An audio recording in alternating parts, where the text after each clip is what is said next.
Today we are going to discuss some important questions based on F block elements, and in F block elements we are taking only lanthanoids. So let us start with the first question.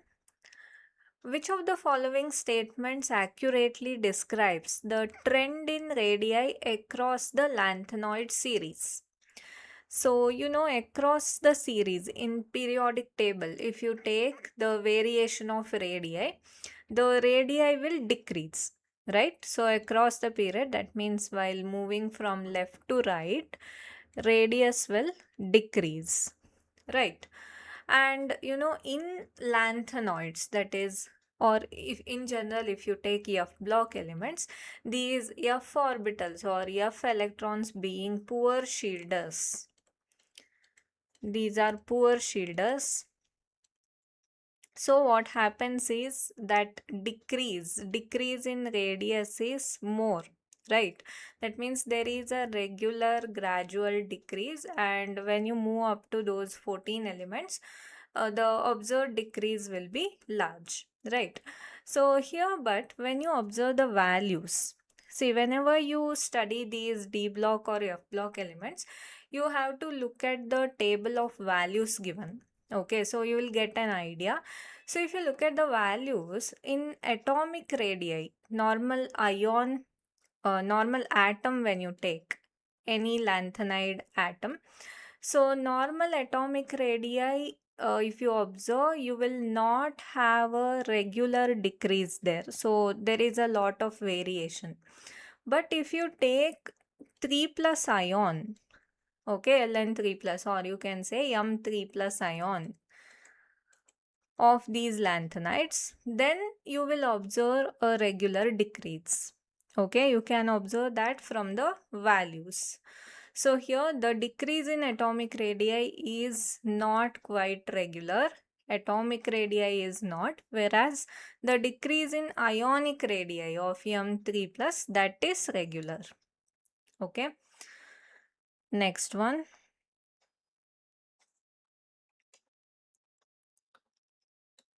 What is the primary cause of lanthanoid contraction?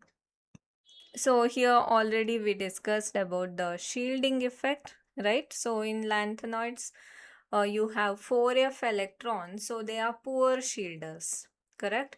So when the shielding is not perfect, then what happens? The pull of nucleus on the outermost electron increases, and hence the size will decrease, right? So that is due to imperfect shielding of 4f electrons. Next one. How do the lanthanoids primarily differ from ordinary transition elements in any given series? Okay, so if you observe transition elements, that is from D block, and lanthanoids, so if you compare them, how actually they differ?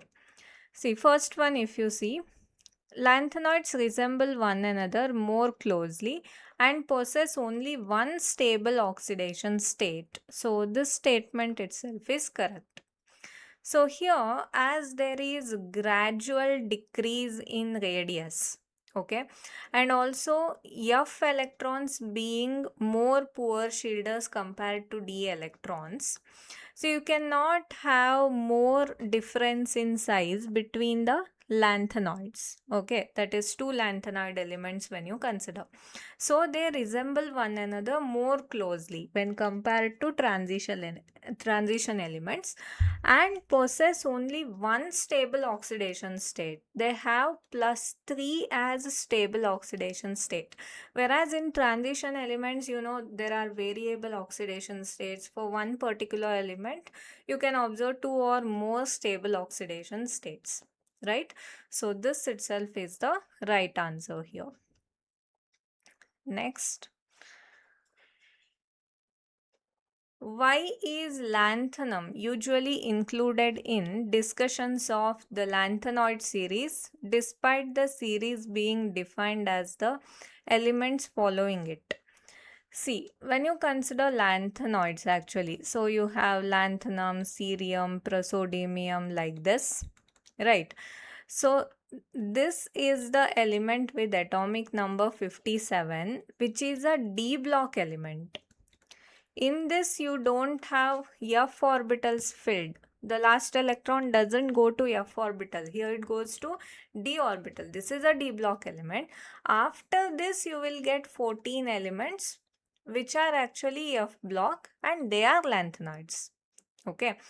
But when we discuss the elements, lanthanum also will be considered there, and it will be written as, say, when you write its ions plus 3 ion, so you will have actually 4f0 configuration. Okay. But we'll see this particular ion with these lanthanoids. So it is because of its chemical behavior. Okay, its chemical behavior is closely related to these lanthanoids. Okay, so we consider it with all these elements. It may be due to its internal electronic configuration, internal structure, all these factors will affect. Okay, so it is because of its chemical behavior, which closely resembles that of lanthanoids. Next, what two factors make the chemistry of the actinoids much more complicated than that of lanthanoids? Okay, so here when you look at the lanthanoids and actinoids here, for lanthanoids we said there is one stable oxidation state, that is +3. But if you observe actinoids, again you have various oxidation states, like +3 you have, +6, +7 you have in some elements. So you have again their wide range of oxidation states. And one more thing is, these actinoids are radioactive. So they are radioactive elements. So when the elements are radioactive, it is not easy to study them, right? So these are the two problems there. That means the occurrence of wide range of oxidation states and the special problems created by their radioactivity. Yes. Next. How does the shielding effect of a 4f electron compare to that of d electron in the context of lanthanide contraction? So just before I mentioned that when you compare this f electrons and d electrons, f electrons are poor shielders, right? So shielding effect of f is less when compared to d. Okay, so here it is, shielding of one 4f electron by another is less than that of 1d electron by another. Okay, next. Which of the following statements explains why cerium 4 is considered a good analytical reagent despite its ability to oxidize water? Okay, so when you consider the cerium 4, okay, actually it will lose all its outer electrons and it will give you a noble gas configuration. But even then, in case of lanthanoids, I told you that they have the tendency to go back to +3 state, because +3 state is considered as the most stable and common oxidation state for them. Okay, so this is possible. That means this can undergo this reduction easily. And for this, the standard electrode potential is around plus 1.74 volts. Okay, so this is possible. So what happens when we prepare any solution? We are preparing in water. That means we take the aqueous solutions. So if this is possible, for water to get oxidized to oxygen, the standard electrode potential is plus 1.23 volt. Okay, that means if this can undergo reduction like this, it acts as oxidizing agent and it must be able to oxidize water. Okay, but it will not oxidize. See, whenever it is possible theoretically, that means thermodynamically we say it is feasible. But even then, if it doesn't happen, we must give kinetic reason. Okay, that means the reaction is very slow. Okay, so it is not observed. Fine. So here the answer is the reaction rate at which it oxidizes water is very slow. Okay, that's why it is not observed. Yes, next. A certain lanthanoid exhibits both +2 and +3 oxidation states, behaves very much like europium, is steel hard and has an exceptionally high melting point of 1623 Kelvin. Identify the element. So this melting point is actually for samarium here. Okay, it behaves very much like europium. So first you'll have samarium, then europium in the series. So usually for all lanthanoids, the melting point will be in the range 1000 kelvins to 1200 kelvins. Okay, but only exception is the samarium. So it becomes very hard and it has exceptionally high melting point. Yes, next. Regarding the magnetic properties of lanthanoid ions, which of the following is true? So here, first one, all lanthanoid ions including lanthanum 3 plus and lutetium 3 plus exhibit paramagnetism. No, because this will have 0 electrons in outermost shell, that is it will attain the noble gas configuration, and this will have F14, this is the last element, right? So paramagnetism occurs when an element has or ion has unpaired electrons. So this is not the right one. Then paramagnetism rises steadily with increase in atomic number reaching its maximum in lutetium. No, because in F orbitals 1, 2, 3, 4, 5, 6, 7 like this, they get singly occupied. After that, what will happen? Pairing will take place, right? Pairing will reduce the number of unpaired electrons, so it won't increase steadily. Then paramagnetism is absent in F0 and F14 types, and it rises to maximum in neodymium. Yes, this is true here. See, F0, F14 means no unpaired electrons. And then here neodymium, you must have heard about neodymium magnets, right? So it is highly magnetic in nature. It is used to make strong magnets. Okay, so that is having the maximum paramagnetism in these lanthanoids. Okay, then only the +4 oxidation states no, because cerium 4 plus means there will be no unpaired electrons. Yes, next.